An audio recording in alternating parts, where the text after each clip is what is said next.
Are you ready for me to tell you how to have a dramaless life? Yes. Die. Thank you. What? That's it. That's the only way to do that. The absolute only way to have a dramaless life is to die. If you're going to live, then we're living in a place of drama, right? Who here would pay $15 to go see a movie where the only thing that happened in that movie was they sat around at the beach, then they went home and they had a nice dinner, then they, took a walk in the park, and then everything they said they wanted showed up like that? Would you pay to see that movie? 2 hours? 2 hours? Oh, maybe some of you would.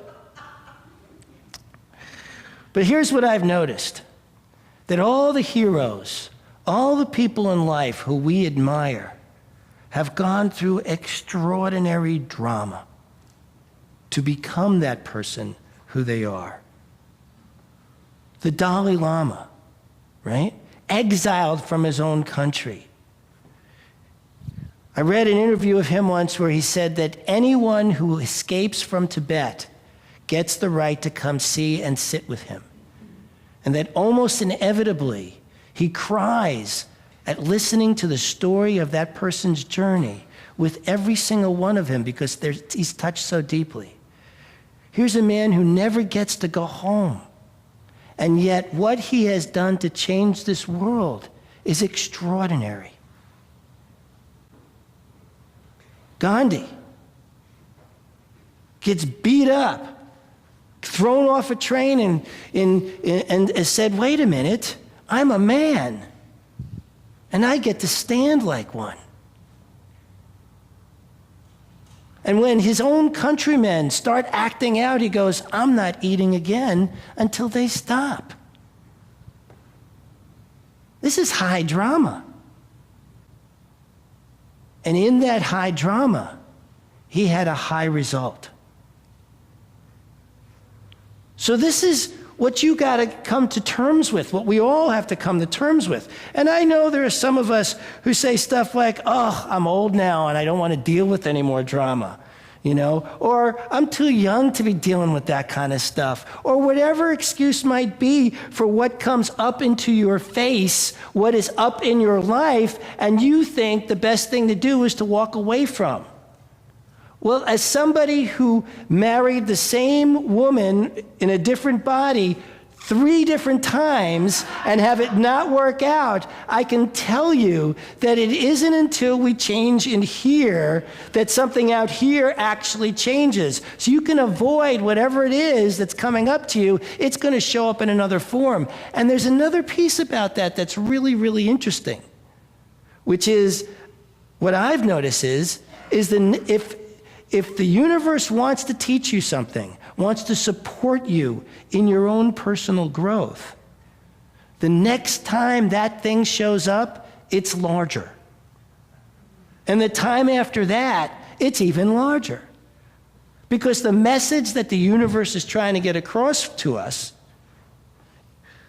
is have you noticed that the universe can be very persistent in its ability to continually confront you with that which you do not want to look at? And so for those of you who think, I don't want confrontation in my life, let me tell you, no matter which way you look, it's going to be there. I've heard people who say, turn away from the problem and just walk towards what you want. Well, what I've noticed is when I turn away from the problem, it shows up on this side too. Has anybody else ever run into that? Am I the only one here? And so this is what we're up against. And so the key to all this is not so much to try to get away from the drama, but to find ways of being with it that actually work. Right? That's the real key here. It's not that drama is not going to show up or circumstances aren't going to be what they're going to be, but how are we going to be with what shows up? Are we going to blame the circumstance? Are we going to blame the other person? Are we going to blame the situation? It's not my fault. I'm just a victim here. That's one way to do it. I don't know that that'll work, but it's one way to do it. When I was candidating here, one of the promises I made for you was that I would create as many opportunities for your spiritual growth as possible. And you all thought that was such a cool thing when I said that, not realizing that I know that that means there's lots of times your buttons are going to get pushed. Because that's where personal growth happens. And when your buttons get pushed, I'm going to ask you to stand up. I'm going to ask you not to run away. I'm going to ask you not to do something, acting out. I'm going to ask you, hey, this is your opportunity. What I like to call gym time, right? And I call it gym time because it occurs to me that this is how we build spiritual muscles, right? They say to become an Olympic gold medal champion takes more than 10,000 hours of practice. What makes you think that this would take any less? To actually get good at standing in spiritual strength no matter what the circumstance. And boy, can we get hit with circumstances, right? I mean, whether it's financial or health, the death of a loved one, that's drama. I've had tons of drama in my life. I've been told by doctors I had 3 days to live. In a room, I'm in a hospital bed surrounded by some of the best medical minds in our country saying, we've done everything we can for you. You have 3 days to live. You better get your affairs in order. That was 25 years ago. That's pretty high drama. I was once climbing a mountain by myself and reached a place. I'd been climbing for hours. And I got to this spot where I could now see the top. And it couldn't have been more than 50 feet away. And it looked to me like a simple, grapple up some rocks and I'm there. So I start up and I notice that everything I'm touching is coming out into my hand, that nothing is stable up there. But the top was so close. So I thought, I'm going for it anyway. So I start climbing and before I know it, I fall backwards. And there's nothing. Just this huge drop, except for one tree that seemed to be growing out this way from the side of the mountain that landed right between my legs. It saved my life. But it was incredibly painful. Now, some of us do better learning lessons than others. I thought, after the stars stopped and everything settled down in my body, that this meant I could actually still do it and tried climbing again. Because sometimes it takes more. Have you noticed that sometimes it takes more than once to learn a lesson? So I start scrambling and I'm doing pretty good. I get up about 20 feet and I fall again. And once again, the tree, the only tree that could save my life, lands right between my legs. Now this time, I got the lesson. I thought twice, we're not going for 3 strikes, you're out here. And I got off of there and I climbed to the side and I never got to the top of the mountain. But I'm so glad I went through all that. I mean, that's the thing, you look back on these things that happened to you, like those doctors giving me 3 days to live. I'm so glad I went through all that. It may sound like the most horrible thing. But I have found that the more drama you have, the more extraordinary your life is. Is that a crazy statement? The more drama in your life, the more extraordinary your life. Trish was up here talking about peace, love, and joy, and these are great things. These are great things to focus on because they're how we can be in the midst of that trauma. Right? Somebody says something to you. Marguerite was telling me about something that happened to her earlier this week, and she gave me permission to share this. She was saying how So, some folks had mentioned something about the pink bucket that was up here, that they didn't like it. And at first, Marguerite had a hissy fit about it. But then we talked about how you can be with something like that when somebody doesn't like what you're doing or says you ought to do it differently or that you're wrong. And then she came to me today and said, you know, I saw it as the opportunity to look back at me instead of looking out there at all these people who were talking to me. I saw it as an opportunity to look back at me.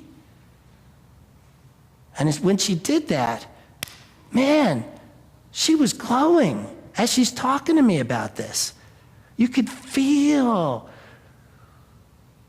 the way it feels in your body, you know, which I'm sure you've all had that moment where you feel it in your body where, wow, life is just incredible.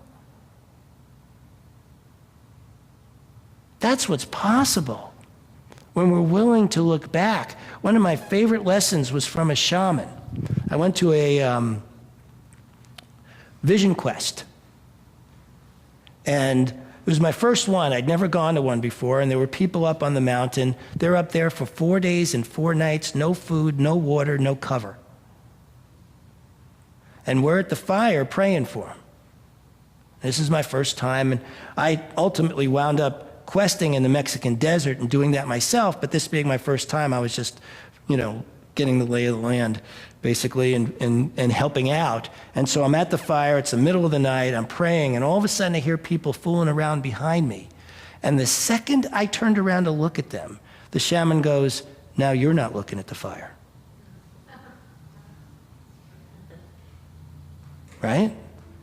And that happens to me. And, you know, so here I have this lesson that has stuck with me now for almost 20 years.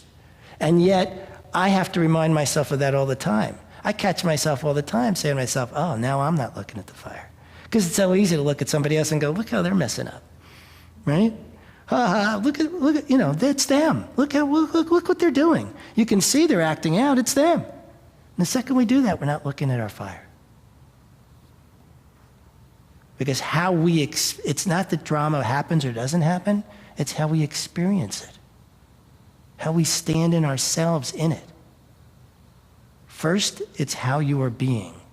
Then, it's how you are doing. Right? If you try to do before you check on how you're being, the odds of that thing not working out so great and actually creating more drama are pretty darn good. But if you take the time to go, how am I being? Before you take action, the shift in your action will change your life. And I know this because I've seen it for myself. I saw it for Marguerite today. I've seen it over and over and over again when we take the time before we take action to ask ourselves how we are being. Everything changes from that perspective.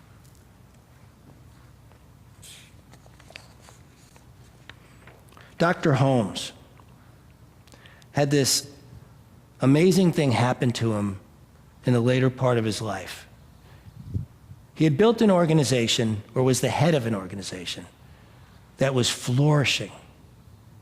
Flourishing so much that a bunch of ministers stepped up to him and said, we don't like how you're doing things. And if you don't change how you're doing things, we're going to go start our own organization. And they did. And so here's this man who spent in his entire, talk about drama, right? Spent his entire life putting together an organization based on oneness. And then near the end of his life, watched it break into two.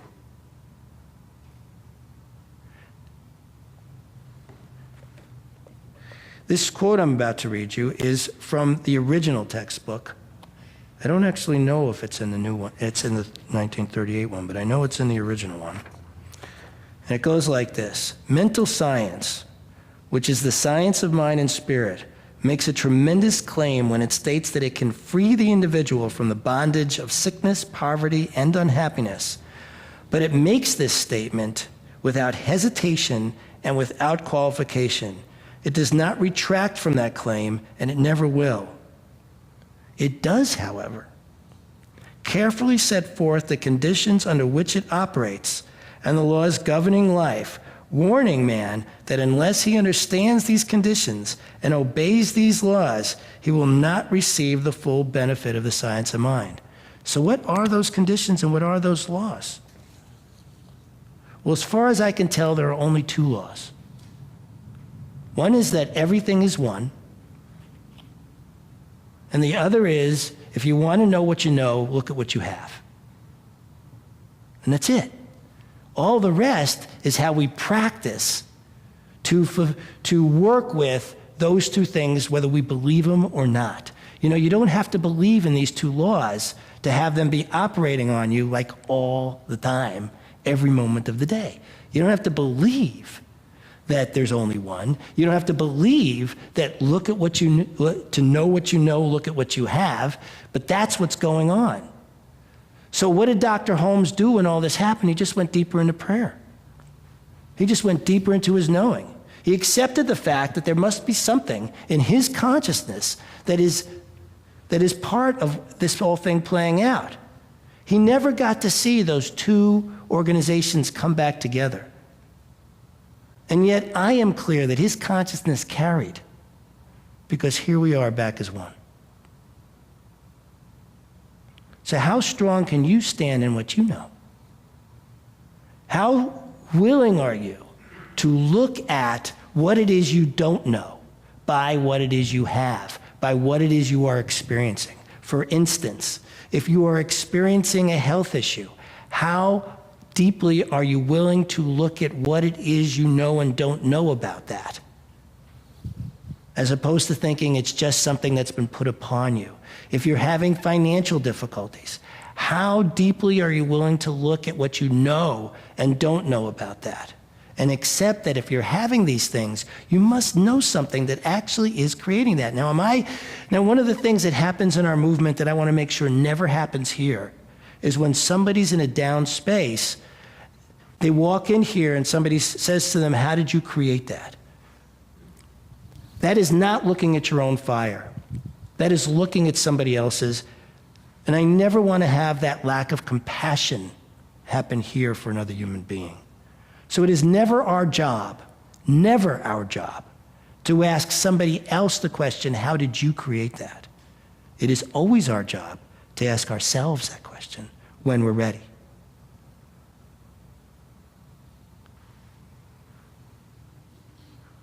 This place, we had this incredible thing happen here where we came together and we put together a purpose, vision, and mission statement. You see our mission statement on everything.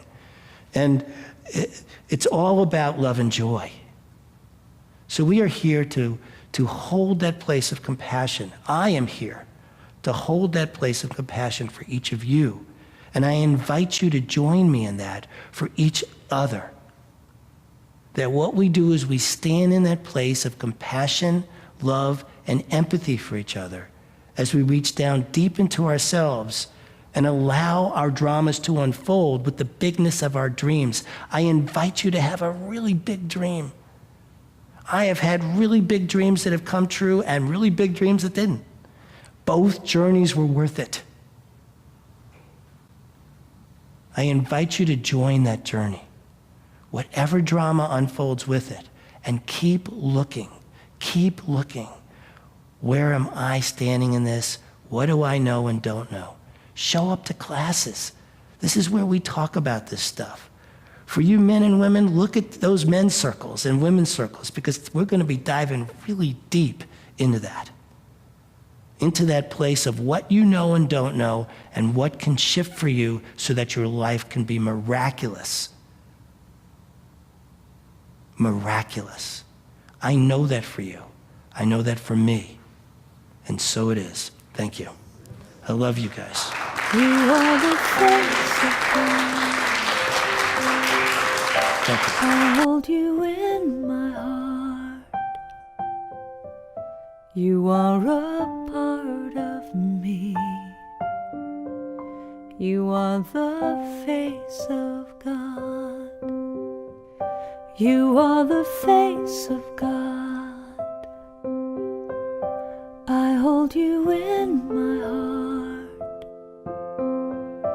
You are a part of me. You are the face of God.